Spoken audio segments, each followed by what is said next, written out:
Hi muckers, and welcome back to my YouTube channel, and we have an intense one today, and I'm super excited that we're talking about Emma Chamberlain because Emma Chamberlain is one of my favorite YouTubers. And it's also important to note, we're not really going to talk about it in this video, but within the podcast we are going to be referencing, Emma went on the Call Her Daddy podcast, which, by the way, not a friend of the channel, they did the podcast with Jamie Lynn Spears, the incredibly exploitative one of Britney Spears, and disgusting, where they let Jamie Lynn just lie and slander Britney, and just gave her the platform that she doesn't deserve, quite frankly. So fuck Call Her Daddy podcast. But anyway, Emma Chamberlain went on it, and it was filmed before that, so I'm going to try not look at that in a negative way. However, I am. And yeah, Emma went on it, and in the podcast later on, she kind of talks about the fact that she's quitting YouTube and she's done, which, by the way, I don't mean to toot my own horn, so I won't, but if you watch my channel consistently, you'll know that we did a live stream a couple weeks ago, maybe a week, 2 weeks ago,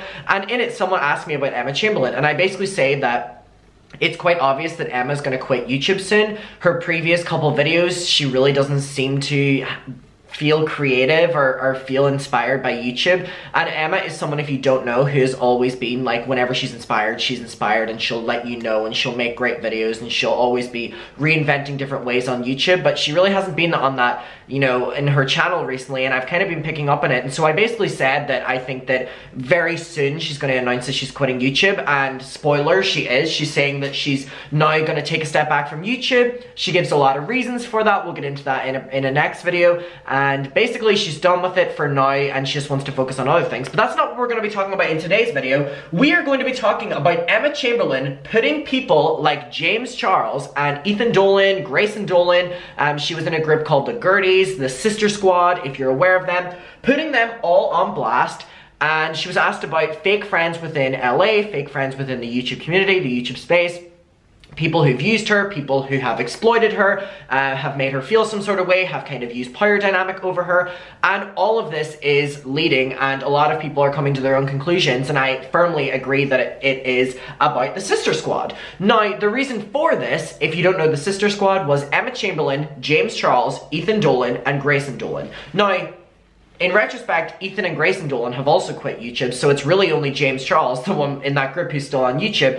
And I mean, that says a lot, because Ethan and Grayson have spoken out against people like James in the past as well, and spoken up about the fact that the Sister Squad wasn't the most healthy relationship ever. Basically, it was this little YouTube group, and they would film collab videos on each of their channels. So James Charles would have a video with Emma and the Dolan twins, and Emma would have one with the Dolan twins and James, and it would be this entire thing, and each of the videos that they would make, it was so smart to do, would be topical to whoever's channel's content. So on James Charles's channel, they would always do a makeup themed video, and the other three who weren't really into makeup would get the makeup audience. On Emma Chamberlain, she kind of had the lifestyle audience, so they would do a lifestyle video. Then James Charles used Emma Chamberlain to kind of progress his content past makeup and get into the lifestyle and day-to-day YouTube vlog style content, which was, in my opinion, and you may agree with me or you may disagree, so let me know, one of the main reasons James overtook Jeffree Star and Shane Dawson and these kind of people, Tati Westbrook, Jacqueline Hill, all these different beauty gurus within the space, because James was able to take Emma's audience, and then when they would do videos on the Dolan twins, they would have, you know, the teens who are obsessed with that they're gorgeous, and they would have, you know, a little bit of the lifestyle, a little bit of the gamer audience. James was then able to get all of their audiences and then start making videos without them, as in the group, but that they would make together, and then he had the audience now built in that would watch that. And that was one of the main reasons that James Charles grew so much in subscribers in 2019, right before Bye Sister, because he had all of these different communities now watching his videos. So James really didn't become the #1 beauty guru through makeup. I don't think that is something that many of us even second guessed. I think it was pretty common knowledge, but James was able to overtake all these people within makeup because he ventured outside of makeup, but then would always, you know, upload a makeup video here and there.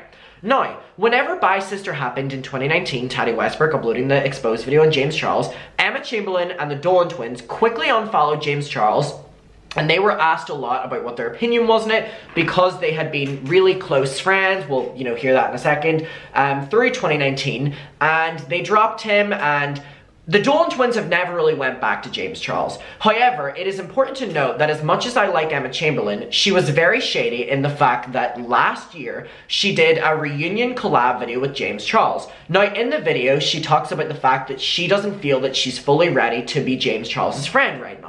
She said that they can't spend a lot of time together, but it was a nice reunion. Now it's important to note that since that video, they've never once been seen publicly together, and they don't follow each other on social media anymore. So Emma has taken herself away from James Charles yet again. Now, whenever they're talking about fake friends and being used, James Charles is the one that this can apply to the most, because James Charles was able to get the most out of Emma. He was able to completely steal her YouTube audience while she still, you know, had her audience, be able to take them over to his channel and then make the content that she made, basically verbatim, and would have the audience built in. So, I want to know your opinion on the Sister Squad first and foremost, but we're going to hear what she has to say about these fake friends in LA. Now, this is the Call Her Daddy podcast. I will link it below. I'm going to be watching this for fair use commentary purposes, but I will link the entire podcast episode below if you want to hear what else is said. Alright, let's get into it.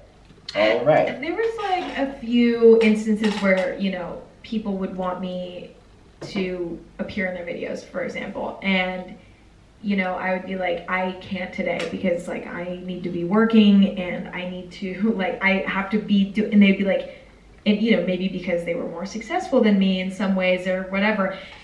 James, but also the Dolan twins. But that specific sentence at that time was James. James had way more subscribers than Emma. Now again, this can be about anybody, but it makes most sense for this to be about James. And they would be like, you have to. I would be like, you know, and so I was young and very yes man when I first moved to LA. So if somebody, and these like YouTubers who were maybe more established, I think that they knew that they could kind of push me around a little bit, not only on camera but off as well, just by, you know, like they just knew that I was really also still kind of a fan of everyone. I think they could sense that as well. Now that can be directly quoted to Emma used to have a fan page for Ethan and Grayson Dolan, never having one for James Charles, but was very clearly following him on social media up until this stage. So a lot of people, I think, knew that they could take advantage of me and that it would be fine. And listen, again, it's fine. Like, I get it, but I'm also like, but it still sucked, and it made me a lot less productive, and it made me depressed because I felt like just an object in some ways, which again, I don't think that was their intent, but I felt like I was just like a fucking drone, a corporate drone, you know what I mean? Like a YouTube corporate drone. Right. And I honestly would say that the ways that I was burned the most though were like more personal ways, like the ways that just like people who were like kind of bullies to me, like behind the scenes. Like you would never, like not necessarily on camera, but like most of the shit that was like bad was like behind the scenes, where it's just like shitty friends. Yeah. Point blank, you know what I mean? And I feel like when you're also all right. Now, one thing I do want to say, that if you're not aware of the full timeline here, the reason so many people are jumping to believe that this is about people like James and Ethan and Grayson Dolan was because that was the only friendship group that Emma Chamberlain was in publicly with other YouTubers. She was in one with the group called the Gerties, which was, I think, Ellie and Amanda were these two girls' names, but that doesn't make sense for this to be about them because Emma just said that these people had more followers than her and that she was a fan of them, whereas the two girls were her friends and didn't have more followers than her. She was the one giving towards them. But in terms of those three, they had way more subscribers than her, but they were still able to profit so much off of her because she had an entirely new section on YouTube and was blowing up way more than they were. But it would always somehow tie back to content. Well, I mean, I think that our friendship was based in content. Yeah. You know, a lot of the times it was like, what was our friendship without content? Yeah. Like if we weren't if we weren't making content together, would we be friends? It's hard to say. That's a really good point. That's what I think a lot of people aren't able to, obviously, aren't privy to that information on the internet. You see these people, they're hanging out, they got their new friends. Most of the relationships that I have seen in LA are transactional. 1000%. I don't know a lot of people that like genuinely, when we're all home, like for like holidays, like those people are not conversing, being like, hey girl, like how are you doing? Like it's not like that. It's all based on, we're back in LA, you want to shoot a TikTok, like, and you're promoting. I remember doing it in the Important to note also, James and Emma made a lot of TikToks together. And whenever they briefly reunited last year, James had posted Emma over all of his social medias. I mean, Emma Chamberlain promoted the video and made one, but James Charles did tweets, did Instagram posts, did posts promoting the video with more photos, made TikToks with Emma, made TikToks of Emma. He made a really big deal that they were close friends again because Emma really is YouTube's sweetheart for a lot of people. You know, she stayed out of drama for the drama that she was in. It's been addressed. And a lot of people have seen growth within her. She kind of stays in her own lane. She makes videos occasionally. Now she's going off and doing modeling and stuff like that. But whenever they made that reunion,